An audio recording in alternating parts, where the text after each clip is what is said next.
ओम शांति। 21 नवंबर 2023 की साकार मुरली से होमवर्क। आज की मुरली से हम लक्ष्य लेंगे माया जीत जगत जीत बन भविष्य में ऊंच पद पाने का पुरुषार्थ करना है। आज माया जीत बनने के लिए सारा दिन याद की यात्रा के ऊपर और पवित्रता के ऊपर और सर्विस के ऊपर अटेंशन देंगे। याद की यात्रा के लिए आज बाबा ने अटेंशन खिंचवाया, मन मना भव मध्य जी भव। मन ही मन बाप की याद में रहने से अंतमति सुगति हो जाएगी, खुशी का पारा चढ़ा रहेगा और बाप की याद में रहने से ही हम अविनाशी सुख को प्राप्त कर सकते हैं।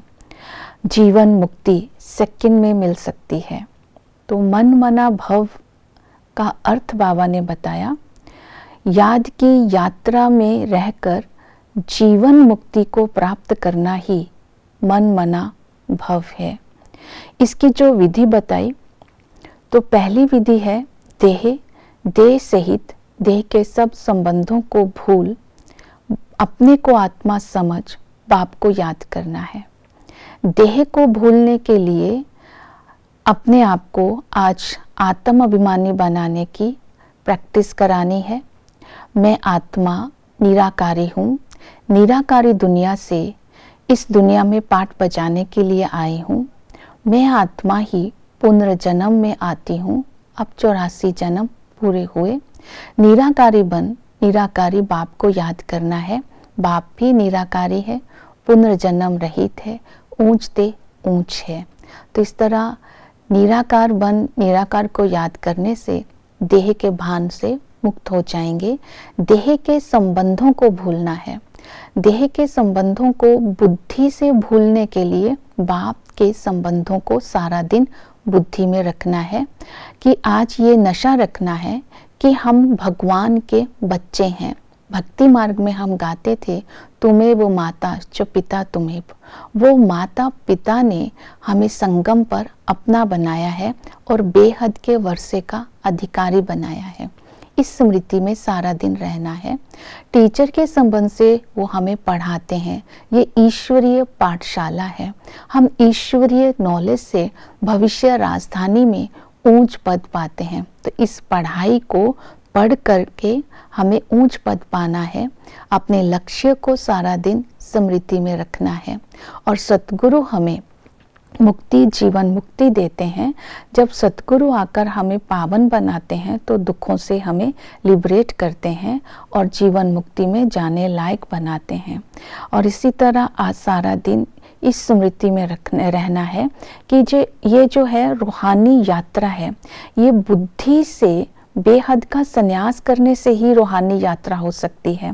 अर्थात बुद्धि को जब हम वाइसलेस बनाएंगे तभी बाप की याद रहेगी। तो इस बुद्धि से पुरानी दुनिया को भी भूलना होगा। जब हमारे अंदर 5 विकार प्रवेश करते हैं तब ही ये दुनिया पुरानी हो जाती है। ये पुरानी दुनिया आसुरी दुनिया है। इस दुनिया को भूलना है क्योंकि ये दुनिया कर्म बंधनी है, इसमें दुख ही दुख है। तो अभी नई दुनिया को स्मृति में लाना है। नई दुनिया है देवताओं की दुनिया, जहाँ सुख शांति और पवित्रता है। पुण्य आत्माओं की दुनिया है। आदि सनातन देवी देवता वहाँ धर्म है और वहाँ किसी भी प्रकार का पाप नहीं होता है।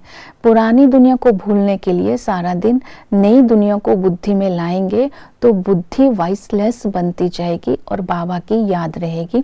वर्षे को याद करने से बाप की याद भी स्वतः ही आती जाएगी। इसके साथ साथ पवित्रता की धारणा भी करनी है। बुद्धि को वाइसलेस बनाना है।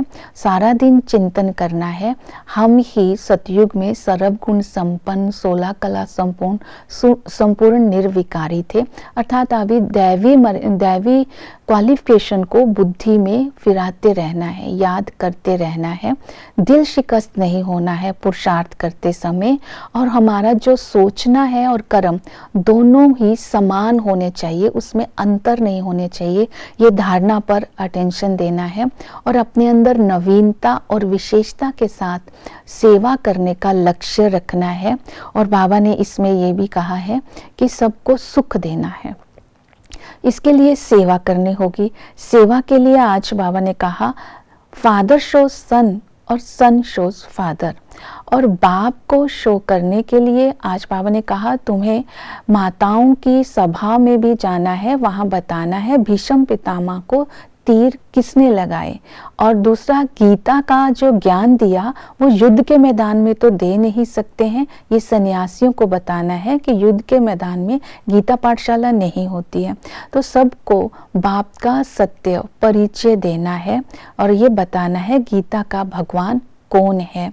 और इसी तरह सब धर्म वालों को बाप का परिचय देना है और हर अलग अलग धर्म के जो बातें हैं सबको बतानी है, कौन सा धर्म स्थापक कब आया है।